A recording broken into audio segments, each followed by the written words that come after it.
let's bring in Michael Gagan. He's a political analyst and joined me to talk about this. Michael, this seemed more like a day of campaigning than a day in the House. So what do you think of the Conservatives? What are they getting out of this motion when they know that in all likelihood it's going to fail? Well, what they're doing is they're putting both the Bloc and the NDP in the uncomfortable position of propping up a government that is now very unpopular. We have some seat projections which have the Conservatives winning a record landslide, and in some scenarios, the Liberals falling to fourth place in terms of seat count. So right now, it's an awkward situation for both the Bloc and the NDP. Okay, so they get them being awkward, they get them propping up the government, they can use that in the campaigning later on. How did the Liberals do today without Trudeau to turn this around?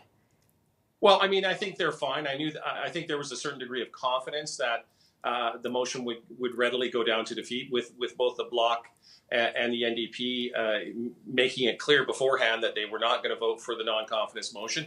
I strongly suspect it'll be a very different situation when we get around to spring of next year. I think those parties will pay a huge price if they allow the Liberals to last all the way through till October of next year. I think the most likely scenario is a spring election. Okay, so you think there is still some time, there's still a bit of a timeline for the Liberal government?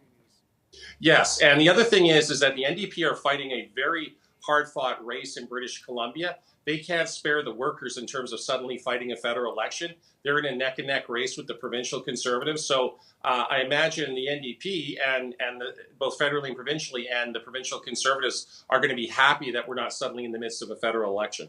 Now, the Bloc Québécois is who the Liberals are going to turn to and say, look, are you going to support us? They are considering that. Something that they want is more money for pensioners, for seniors under a certain age. Do you think that the Liberal government will concede to something like that? I mean, that, I believe, is a $16 billion price tag on that.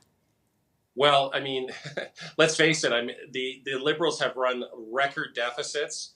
The tax burden on Canadians has never been higher. 45% of our income goes to taxes one way or another. And so in terms of throwing more money at a problem in order to hang on to power, I imagine they're quite willing to spend our money in such a fashion. Certainly, there needs to be some check in government. I mean, the civil service has grown massively under the Liberals, but that will likely be a challenge that the Conservatives will have to face about how do you get government actually living within the means, not only of their budget, but of taxpayers' pockets again? I was going to say, if the Liberals are spending and they are in a lot of debt and they keep spending dental, pharmacare, maybe pensioners, why do you think they're not getting that support from Canadians in the sense that they are pitching to certain groups that should be supporting, should or could be supporting them, that aren't? Well, because young people are giving up any hope of renting, let alone buying family housing. So they say, like, I have no future in terms of starting a family. You have existing middle class and working class families that are really struggling to make ends meet, and going to the grocery store is a real challenge. In provinces like Ontario, you've had skyrocketing rents. So that's the reason. You've had a tremendous plunge in the standard of living of average Canadians. Plus, you have a government that has just sort of danced from one scandal to another, scandals that would have taken down any previous government, but they just shrug and carry on. So I think it's a situation where Canadians feel that they have been extremely poorly governed under the Trudeau regime. Michael Gagan, appreciate you joining us on the show tonight. Thanks for your time. Thank you.